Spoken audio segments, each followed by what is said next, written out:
नमस्कार, exam happy channel में आपका स्वागत है। तो दोस्तों जुड़ चुका हूं मैं यहाँ पर आप सभी के लिए झारखंड शिक्षक पात्रता परीक्षा 2025 की तैयारी को लेकर के। तो यदि आप झारखंड में झारखंड शिक्षक पात्रता परीक्षा की तैयारी कर रहे हैं तो यह जो है आपके लिए बहुत ही रामबाण साबित होगा। आप यहाँ से सारे चीज़ों का प्रैक्टिस कर सकते हैं और यहाँ पर आपको देखिए जितना भी प्रैक्टिस करवाया जा रहा है, जितना भी नोट्स दिया जा रहा है वो स्पेशल जेटेट न्यू सिलेबस के आधार पर है। उसके साथ ही आपको यहाँ पर JCERT जैक के झारखंड राज्य के अनुमोदित पाठ्यक्रम पर सारे नोट्स PDF आपको यहाँ पर प्रोवाइड किए जा रहे हैं। तो आप सभी जुड़ करके यहाँ से एक बार अवश्य तैयारी कीजिएगा और परीक्षा में जाने से पहले आप नोट्स को देख लीजिएगा। 2 दिन 4 दिन भी बचा हुआ है तो आप यह अवश्य समझिएगा कि आपके यहाँ पर इस PDF से पूरा के पूरा प्रश्न हूबहू छपने वाला है, क्योंकि JCERT जैक का बना हुआ है। आप बाहर का कोई भी प्रैक्टिस सेट लेके पढ़ रहे हो उसके बावजूद भी यहाँ से नोट्स लेकर के पढ़ना आप नहीं भूलिएगा। चलिए देखते हैं आज के यहाँ पर महत्वपूर्ण प्रश्न। भाषा शिक्षक की तैयारी कर रहे हैं जेटेट का, उसके लिए यहाँ पर सामाजिक विज्ञान के अंतर्गत प्रैक्टिस सेट 1 लेकर के आए हुए हैं। ठीक है, तो इसमें आपको प्रैक्टिस सेट 1 में हिस्ट्री सेशन का महत्वपूर्ण प्रश्न देखेंगे और वो भी ट्रिकी देखेंगे। और इसके लिए आप वीडियो के अंत तक जुड़े रहिएगा, बने रहिएगा, क्योंकि इसमें सारे महत्वपूर्ण प्रश्न है और यहाँ से हर बार आपका शिक्षक पात्रता परीक्षा में प्रश्न निकल के आता है। ठीक है, तो सामाजिक विज्ञान SST और भाषा शिक्षक दोनों के लिए बहुत ही महत्वपूर्ण क्लास है। तो चलिए देखते हैं, पहला प्रश्न है आपका यहाँ पर, मौर्य साम्राज्य के शासक का नाम है। ठीक है, मौर्य साम्राज्य के शासक का नाम है।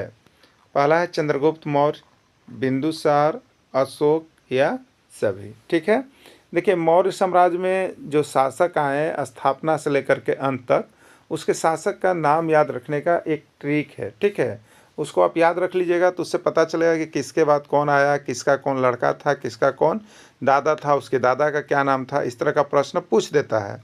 तो देखिए यहाँ पर एक ट्रिक आपका बना हुआ है, जो चंद्रमा होता है, चंद्रमा, ठीक है, तो वो बिंदु के समान, तो चंद्र बिंदु क्या हो गया, चंद्र बिंदु अस्त हुआ। चंद्र बिंदु चंद्रमा क्या होता है, लास्ट में अस्त हो जाता है, डूब जाता है। ठीक ना, तो चंद्र मतलब यहाँ पर हो गया, देखिए चंद्रगुप्त मौर्य, चंद्र मतलब चंद्रगुप्त मौर्य, और बिंदु से हो गया बिंदुसार, बिंदु से क्या हो गया, बिंदुसार, और अस्त में अ से हो गया अशोक। ठीक है, तो मौर्य साम्राज्य का जो सबसे पहला शासक हुआ या स्थापनकर्ता जो हुए वो हुए चंद्रगुप्त मौर्य, चंद्र से चंद्रगुप्त मौर्य। ठीक है, और बिंदु से बिंदुसार, चंद्रगुप्त मौर्य के बाद कौन बना उसका शासक, बिंदुसार, और बिंदुसार के बाद कौन हुआ शासक, अशोक। ठीक है, तो चंद्रगुप्त मौर्य, बिंदुसार और अशोक ये तीनों मौर्य साम्राज्य के ही शासक का नाम है। ठीक है, तो यहाँ पर जो ऑप्शन आया है चंद्रगुप्त मौर्य, बिंदुसार और अशोक, ये तीनों मौर्य साम्राज्य के शासक हो गए। ठीक है, मौर्य साम्राज्य के, राइट आंसर डी हो जाएगा, याद रखिएगा। चलिए देखिए, आपको नीचे ट्रिक भी हम दिखा दिए हैं। चंद्र बिंदु अस्त हुआ, चंद्र से चंद्रगुप्त मौर्य, बिंदु से बिंदुसार और से अशोक। ठीक है, मौर्य साम्राज्य के संस्थापक का नाम बताएं, मौर्य साम्राज्य के संस्थापक का नाम बताएं। ठीक है, तो मौर्य साम्राज्य में जो सबसे पहला शासक हुए वो कौन हुए, चंद्रगुप्त मौर्य।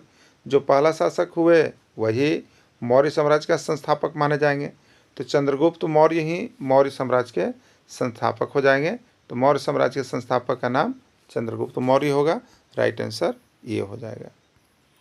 अशोक के दादा का नाम क्या था, अशोक के दादा का नाम क्या था। देखिए प्रश्न बहुत ही गंभीरता से पूछा गया है। अब आप देखिएगा तो इसे प्रैक्टिस सेट में इस तरह से नहीं मिलेगा, ये आप अपने से पढ़िएगा तभी मिलेगा। ठीक है, अशोक के दादा का नाम क्या था, बिंदुसार, प्रसेनजीत, चंद्रगुप्त मौर्य या कोई नहीं। ठीक है, चलिए देखते हैं अशोक के दादा का नाम कैसे पता चलेगा। सबसे पहले हम मौर्य साम्राज्य का जब बात करेंगे तो उसका ट्रिक क्या था, चंद्र बिंदु अस्त हुआ, यही था ना, अस्त। चंद्र से क्या था, चंद्रगुप्त मौर्य, चंद्रगुप्त मौर्य। बिंदु से क्या था, बिंदुसार, और अ से क्या था, अशोक, यही था ना। पूछा है अशोक के दादा का क्या नाम था। ठीक, तो अशोक के पिता का नाम क्या था बताइए, जैसे चंद्रगुप्त मौर्य, उसका लड़का कौन हुआ, बिंदुसार। चंद्रगुप्त मौर्य के बिंदु के बाद मौर्य साम्राज्य के शासक बिंदुसार हो गया। बिंदुसार का लड़का कौन हुए, अशोक हुए। तो अशोक का दादा का क्या नाम हो गया, तो अशोक के पिता का नाम बिंदुसार, और अशोक के पिता का पिता उसको क्या लगेंगे, दादा लगेंगे। ठीक है। अशोक के जो पिता हुए उसके पिता अशोक कौन लगेंगे, दादा लगेंगे। तो अशोक के पिता बिंदुसार और बिंदुसार के पिता हो गए चंद्रगुप्त मौर्य, इसलिए अशोक का ये दादा हो गए और दादा का नाम हो गया चंद्रगुप्त मौर्य। देखिए प्रश्न ये आपका झारखंड टेट में पूछा हुआ है 2012 में, ठीक है, एकदम देख लीजिएगा। ये यहाँ पर जेटेट में प्रश्न इस तरह का पूछ दिया था, तो अशोक के दादा का नाम चंद्रगुप्त मौर्य हो जाएगा। बाबर का मकबरा कहाँ स्थित है, बाबर का मकबरा कहाँ स्थित है, प्रश्न यहाँ से भी रहता है, मकबरा से एक प्रश्न, ठीक है। बाबर का मकबरा कहाँ स्थित है, काबुल, दिल्ली, औरंगाबाद, कोई नहीं, ठीक है। तो बाबर का मकबरा जो है आपको काबुल में स्थित है। और देखिए और विभिन्न शासकों का नाम का मकबरा भी आप याद कर लीजिएगा, जिससे कि आपको कहीं से मकबरा से आएगा तो आप बना लीजिएगा, ठीक है। तो उसके लिए देखिए एक ट्रिक हम यहाँ पर बना दिए हैं, जिससे कि आपको समझने में कोई परेशानी नहीं हो ना। देखिए सबसे पहले हम लिया कि मुग़ल साम्राज्य के शासक और मकबरे का नाम याद रखने का एक ट्रिक है। तो सबसे पहले मुग़ल साम्राज्य के शासक का नाम कैसे याद रखते हैं, एक क्रम से है। तो भाजपा का रैली देखते हैं ना, भाजपा सो लिखते हैं, भाजपा, तो उसी को लिखना है भाजसो, भाजसो। तो देखिए यहाँ पे लिखा हुआ है BHAJ, ठीक है, भाज। भाज का मतलब क्या है, तो बी का मतलब है बाबर, एच से मतलब है हुमायूं, ए से मतलब है अकबर और जे से मतलब है जहांगीर, ठीक है। भाज सो, सो है, सो का मतलब यहाँ पर देखिएगा एस से है शाहजहाँ, ओ से है औरंगजेब, ठीक है। भाज सो इस तरह से लिख लेंगे हम लोग, भाज सो। इससे क्या होगा कि बाबर का भी मकबरा याद हो जाएगा, हुमायूं का भी हो जाएगा, अकबर का भी हो जाएगा, जहांगीर का, शाहजहाँ, औरंगजेब, सभी का मकबरा आपको याद हो जाएगा। और यहाँ से प्रश्न एक आता है, ठीक है। अब मकबरा ये तो आपको क्या था, शासक के नाम याद रखने का ट्रिक था, भाजसो, भाजपा का रैली भाजपा का सो, यानी भाजसो, इस शासक का नाम याद रखने का था, ठीक है। लेकिन अब उसके मकबरा का नाम याद रखना है, तो उसके लिए कौन सा ट्रिक आपको पड़ेगा, तो देखिए यहाँ पर एक ट्रिक है, का दीदी, का दीदी, दी याद रखिएगा, का दीदी, नाम क्या है, शीला, ठीक है, का दीदी शीला आबाद बड़ूना, का दीदी शीला आबाद बड़ूना, ठीक है। तो यहाँ पे शुरू बार का लिख देंगे, फिर दीदी में दी लिख देंगे, शीला में सी और लाल, शीला लिख दिए, आबाद में आ और बाद, तो का दीदी शीला आबाद, ठीक है। तो ये सामने सामने लिख दिए, तो बाबर के सामने का है तो बाबर का मकबरा काबुल होगा, हुमायूं के सामने दी है तो हुमायूं का मकबरा दिल्ली होगा, अकबर के सामने सी है तो अकबर का मकबरा सिकंदराबाद होगा, जहांगीर के सामने ला है, जहांगीर का मकबरा लाहौर होगा, शाहजहाँ के आगे आ है तो शाहजहाँ का मकबरा आगरा होगा, और औरंगजेब के आगे बाद है तो औरंगजेब का मकबरा औरंगाबाद होगा, ठीक है। तो सभी का मकबरा आप लोग देख लिए। इस तरह से आप क्या कीजिएगा, एक दो बार बना लीजिएगा, ठीक है। एक दो बार इसी तरह से सामने सामने जब आप लिख लेंगे तो आपको ये सारे का मकबरा का नाम याद हो जाएगा, जो कि आपके लिए बहुत ही इम्पोर्टेंट है। जो भी सामाजिक विज्ञान या भाषा शिक्षक की तैयारी में लगे हुए हैं उन दोनों के लिए महत्वपूर्ण ये क्लास होगा। तो हम आपके लिए देखिए यहाँ पर प्रैक्टिस सेट भी शुरू कर दिए हैं, जिससे कि आपको विभिन्न प्रश्न इधर उधर का आप देख सके। तो आपको मिल रहा है, बाकी जो न्यू सिलेबस है उसकी भी क्लासेस सभी की चल रही है, तो सभी कोई जुड़ जाइए, सभी कोई तैयारी में लग जाइए, क्योंकि परीक्षा मार्च में कंफर्म कर दिया गया है, ठीक है, कंफर्म कर दिया गया है। औरंगजेब का मकबरा कहाँ स्थित है, बताइए, औरंगजेब का मकबरा कहाँ स्थित है, दिल्ली, औरंगाबाद, लाहौर या कोई नहीं, ठीक है। तो यहाँ पर देखिए औरंगजेब का मकबरा कहाँ है, देखिए यहाँ पर है ना, औरंगजेब का मकबरा औरंगाबाद है, ठीक है। तो उस ट्रिक से भी आप एक दो बार बैठा कर लिख लीजिएगा तो सबका याद हो जाएगा, और नहीं तो आप इस तरह से एक दो बार बना लीजिएगा। औरंगजेब का मकबरा औरंगाबाद स्थित है। अकबर के शासनकाल के प्रमुख गायक का नाम है, अकबर के शासनकाल के प्रमुख गायक का नाम है बैजू बावरे, बाबा रामदेव, तानसेन या सभी, ठीक है। अकबर के शासनकाल में कौन कौन सा गायक हुए उनका नाम बताना है, ठीक है। देखिए यहाँ पर अकबर के शासनकाल में विभिन्न गायक हुए, उसका नाम देखिए यहाँ पर एक ट्रिक बना हुआ है, आप लोग याद कर लीजिएगा, यहाँ से प्रश्न आपका एग्जाम में आया हुआ था, ठीक है। तो देखिए यहाँ पर ट्रिक क्या है आपको, तो बैजू का बारात, केकर बारात चलना है, बैजू के, ठीक है, बहुत बार सुना है बैजुआ के बारात चल, ठीक। तो बैजू का बारात याद रखिएगा, और इससे क्या हो रहा है, अकबर के शासनकाल के प्रमुख गायक का नाम याद हो जा रहा है, ठीक है। तो बैजू से बैजू बावरे, और बारात में बा से बाज बहादुर, रा से बाबा रामदास और त से तानसेन, ठीक है। यानी बैजू बाबरे किसके दरबार में गायक थे? तो यहाँ पर बैजू बाबरे जो है आपके दरबार में गायक थे, ठीक है, अकबर के। और बारात में बाज बहादुर और रामदास और तानसेन, ये सभी किसके दरबार में थे? तो ये सभी आपके अकबर के शासनकाल के प्रमुख गायक थे, ठीक है। तो सभी का नाम याद रख लीजिएगा। तानसेन किसके दरबार का प्रमुख गायक था? तानसेन किसके दरबार का प्रमुख गायक था? बहुत बार प्रश्न आया हुआ है, बाबर का, हुमायूं का, अकबर का या सभी का, ठीक है। तो तानसेन किसके दरबार में गायक था? अकबर के दरबार में गायक था। और अकबर के दरबार के गायक का नाम याद रखने का ट्रिक क्या है? तो वो है आपका बैजू का बारात, बैजू का बारात, ठीक है। बैजू बाबरे, बाबा रामदास और यहाँ पर रामदास और यहाँ पर तानसेन, ठीक है। तो ये आपका हो गया तानसेन किसके दरबार का गायक था? तो ये आपका अकबर के दरबार में प्रमुख गायक था, ठीक है। ह्वेनसांग किसके शासनकाल में भारत आया? ह्वेनसांग किसके शासनकाल में भारत आया, पूछा गया था। देखिए विभिन्न शासक जो किसी के शासनकाल में आए हैं वो भी आपको यहाँ से प्रश्न रहता है, ठीक है। इसीलिए हम यहाँ पे प्रैक्टिस सेट के अंतर्गत आपको करवा रहे हैं, जिसमें जहाँ तहाँ से आपको प्रश्न मिलेगा वो भी ट्रिकी करवा देंगे, जिससे कि आपके दिमाग में बहुत सारे प्रश्न डेली बनते जाएंगे, ठीक है। ह्वेनसांग किसके शासनकाल में भारत आया? हर्षवर्धन, विक्रमादित्य, चंद्रगुप्त मौर्य या कोई नहीं, ठीक है। देखिए यहाँ पे हर्षवर्धन ना, याद रखिएगा, हवन से हर्ष होता है। हवन जब घर में होता है, कब? जब खुशहाली होती है तो हवन से हर्ष होता है, ठीक है। हवन से मतलब है ह्वेन सांग, ह्वेन सांग, ठीक है। और हर्ष से मतलब है हर्षवर्धन, हर्षवर्धन, ठीक है। ह्वेनसांग, हर्षवर्धन, ठीक है। तो ह्वेनसांग किसके शासनकाल में भारत आया? तो ह्वेनसांग हर्षवर्धन के शासनकाल में भारत आया, ठीक है। क्लियर हो गया? ह्वेनसांग हर्षवर्धन के शासनकाल में भारत आया। नाम इसको याद रखने का ट्रिक क्या है? याद रखने का ट्रिक है कि हवन से हर्ष होता है। हवन से क्या होता है बताइए? हर्ष होता है। तो हवन से हो गया ह्वेनसांग, ह्वेनसांग, और हर्ष से हो गया हर्षवर्धन। यानी ह्वेनसांग किसके शासनकाल में भारत आया? हर्षवर्धन के शासनकाल में भारत आया। क्लियर हो गया होगा आपको? चलिए देखिए यहाँ पे आप लोगों के लिए बना भी देते हैं हम, ठीक है। नीचे जो PDF लेते हैं उनके लिए बहुत ही सुविधा रहती है, तो आप यहाँ से PDF के लिए जुड़ सकते हैं। हवन से हर्ष होता है, हवन से ह्वेनसांग और हर्ष से हर्षवर्धन, ठीक है। ह्वेनसांग कौन था? चीनी बौद्ध यात्री, और हर्षवर्धन के शासनकाल में भारत आया था।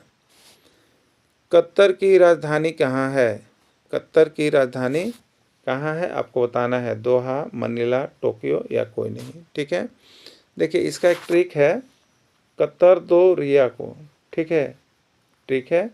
तो कतर से कतर, कतर की राजधानी, दो से दोहा, दो से दोहा, और मुद्रा का नाम है रियाल, मुद्रा का नाम है रियाल। तो इसको याद रख लीजिएगा, कतर दो रिया को, कतर, दो से दोहा और रिया से रियाल, ठीक है। तो कतर की राजधानी दोहा और उसकी मुद्रा का नाम रियाल है। कहीं से पूछेगा आप उसको बता सकते हैं। देखिए नीचे लिखा हुआ भी आपको ट्रिक बना दिया गया है, ट्रिक यहाँ पे आपको दिया गया है, ठीक है। तो कतर दो रिया को, कतर, दो से दोहा और रिया से रियाल। शक संवत का स्थापना किसने किया? शक संवत का स्थापना किसने किया? देखिए विभिन्न प्रकार के जो संवत है उसको भी याद कर लीजिएगा, और आपको यह सारा नोट्स जो है आपको 6 to 10 तक से बना हुआ है। उसमें आप देखिएगा तो आपको केवल JCERT किताब झारखंड राज्य का अनुमोदित पाठ्यक्रम का बना हुआ है, बाहर का इसमें एक भी प्रश्न नहीं है। तो यहाँ से बहुत ज़्यादा जो है आपका यहाँ पर आता है प्रश्न JCERT किताब से, ठीक है। तो शक संवत का स्थापना किसने किया? तो देखिए यहाँ पे शक है, क्या लिखा हुआ है? शक, शक, ठीक है। तो स से शक संवत और क से हो जाएगा कनिष्क, ठीक है। इसी में छिपा हुआ इसका नाम, जितने भी संवत है उसमें उसका नाम पर ही बनाया गया है, ठीक है। ज़्यादातर करके कुछ का नाम इधर उधर हो सकता है। तो देखिए यहाँ पे कैसा हम याद करेंगे, कोई पूछेगा शक संवत का स्थापना किसने किया, तो स और क, शक है तो स से शक संवत और क से कनिष्क, क से कनिष्क, यानी शक संवत का स्थापना किसने किया? कनिष्क ने किया, ठीक है। विक्रम संवत का स्थापना किसने किया? विक्रम संवत का स्थापना किसने किया, ठीक है। कनिष्क ने, विक्रमादित्य ने, चंद्रगुप्त प्रथम ने, कोई नहीं, ठीक है। तब विक्रम संवत, ठीक है। विक्रम हमने ही बताया था नाम के साथ ही उसके संवत छिपा हुआ रहता है। तब विक्रम से हो जाएगा विक्रमादित्य, विक्रमादित्य, विक्रमादित्य, ठीक है। तो विक्रम संवत का स्थापना विक्रमादित्य ने की है। गुप्त संवत का स्थापना किसने किया? गुप्त संवत का स्थापना किसने किया? विक्रमादित्य, चंद्रगुप्त प्रथम, अकबर या कोई नहीं, ठीक है। तो यहाँ पर देखिए संवत के आधार पर ही नाम रहता है, अधिकतर आपको हम बताए थे। तो गुप्त से क्या बनेगा? गुप्त से बनेगा चंद्रगुप्त, चंद्रगुप्त, ठीक है। गुप्त से क्या बनेगा? चंद्रगुप्त, और ये प्रथम है, कौन है? चंद्रगुप्त प्रथम। तो गुप्त संवत का स्थापना किसने किया? चंद्रगुप्त प्रथम ने किया। नाम में ही छिपा है, गुप्त है तो चंद्रगुप्त होगा, ठीक है। विक्रम है तो विक्रमादित्य हो गया, शक है तो क से कनिष्क होगा। सबका नाम देखिए याद हो रहा है ना? होते जा रहा होगा आपको जरूर, ठीक है। आप डेली प्रैक्टिस सेट में जुड़ जाइए, यहाँ से बहुत सारा प्रश्न आपको हम करवा रहे हैं, जहाँ से जुड़ करके आप हिस्ट्री का भी देख सकते हैं, ज्योग्राफी का, पॉलिटिकल का, साथ में मिक्स क्वेश्चन भी आपको मिलते रहेगा, ठीक है। तो शाम को 7 बजे जरूर जुड़िएगा आप सभी को। चलिए अगला प्रश्न है, इलाही संवत का स्थापना किसने किया? इलाही संवत का स्थापना किसने किया? विक्रमादित्य, कनिष्क या अकबर या कोई नहीं, ठीक है। तो देखिए विक्रमादित्य तो विक्रम संवत का था, और कनिष्क तो शक संवत का है। अब यहाँ पर एक ऑप्शन बचा अकबर। तो यही इलाही धर्म किसने चलाया?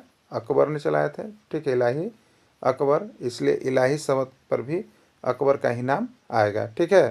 तो इलाही संवत का स्थापना किसने किया? अकबर ने किया। नेक्स्ट है, सिक्का का अध्ययन क्या कहलाता है? देखिए विभिन्न प्रकार के अध्ययन जो है, यहाँ से भी प्रश्न आपका जेटेट में पूछा था, ठीक है। सभी प्रश्न लगभग जैसे आरटी से आए थे, लेकिन लोग नहीं पढ़ते हैं, इसीलिए कंफ्यूज रहते हैं और बहुत ज़्यादा पढ़ के जाते हैं। बहुत बड़ा चैनल से सब जुड़ के जाते हैं, जहाँ पर बहुत एडवांस पढ़ाया जाता है, और एडवांस पढ़ने के बाद वहाँ से कन्फ्यूजन भी उतना ही आता है। इसलिए शॉर्ट टर्म को पढ़ें, और जैसे आरटी का जितना प्रश्न बनता है कम से कम उसको पढ़ें, ठीक है। बाहर का ज़्यादा पढ़ने की आवश्यकता नहीं है। सिक्का का अध्ययन कहलाता है न्यूमिज्मेटिक्स, एपिग्राफी, पैलियोग्राफी या कोई नहीं, ठीक है। देखिए एक इसके लिए ट्रिक याद रखिएगा, सी न्यू, देखो हमेशा नया, सी न्यू, ठीक है। और एक ऐप है सी ऐप, तो नया देखिए, नया ऐप लाइए और अभी पढ़िए, तो अभी पैलियो, अभी पैलियो, ठीक है, याद रखिएगा। तो सी से है सिक्का, सी से क्या है? सिक्का, और सिक्का का अध्ययन न्यूमिज्मेटिक्स होगा, ठीक है। यह सी से शिलालेख, और शिलालेख का ऐप से एपिग्राफी होगा, यानी शिलालेख का अध्ययन एपिग्राफी होता है, ठीक है। और अभी पैलियो, तो अभी से अभिलेख हो गया, अब पैलियो से पैलियोग्राफी होता है, ठीक है। तो सिक्का का अध्ययन न्यूमिज्मेटिक्स, शिलालेख का अध्ययन एपिग्राफी, और यहाँ पे आपका बच गया अभिलेख, अभिलेख का अध्ययन पैलियोग्राफी। ये तीनों में से एक प्रश्न आपका एग्जाम में एक रहेगा, ठीक है। तो सिक्का का अध्ययन क्या कहलाएगा बताइए? सिक्का का अध्ययन क्या कहलाएगा? अभी आपने देखा तो न्यूमिज्मेटिक्स कहलाएगा, ठीक है। और आगे अध्ययन देखिए, शिलालेख का अध्ययन क्या कहलाएगा बताइए? तो शिलालेख का अध्ययन तो अभी आपको बताए थे सी न्यू, सी न्यू, इससे क्या है? सी से सिक्का है, और न्यू से न्यूज, न्यूमिज्मेटिक्स है, ठीक है। और शिलालेख तो फिर क्या बताए थे? सी न्यू, सी ऐप, इस सी से क्या था? शिलालेख, ठीक है, सी से था शिलालेख, और ऐप से क्या है? Epigraphy, epigraphy. तो शिलालेख का अध्ययन क्या कहलाता है? एपिग्राफी के नाम से जाना जाता है, ठीक है।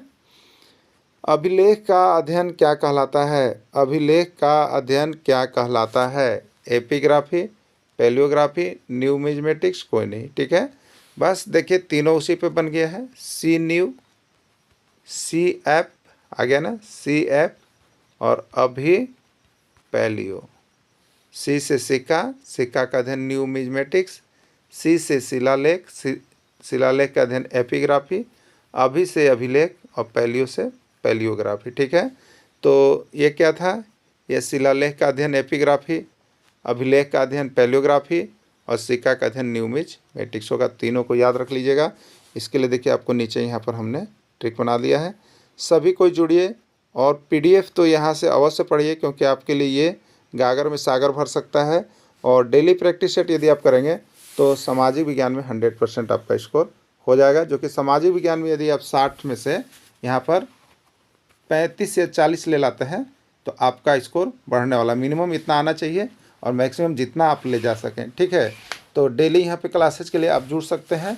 इसमें सारे जो है अभी का अपडेट नोट्स PDF आपको दिया जाएगा और साथ ही साथ प्रैक्टिस सेट भी रहेगा। डेली शाम को 7 बजे जुड़ करके आप तैयारी कर सकते हैं। ठीक है, तो सभी कोई जुड़ेंगे। मोबाइल नंबर आप लिख लेंगे 9631054226 पर संपर्क कर सकते हैं। अगर इस पर कॉलिंग नहीं लगता है तो आप कर सकते हैं 9631066652 पर भी कर सकते हैं। ठीक है, चलिए वीडियो के अंत तक जुड़े रहें। आप सभी को बहुत बहुत धन्यवाद।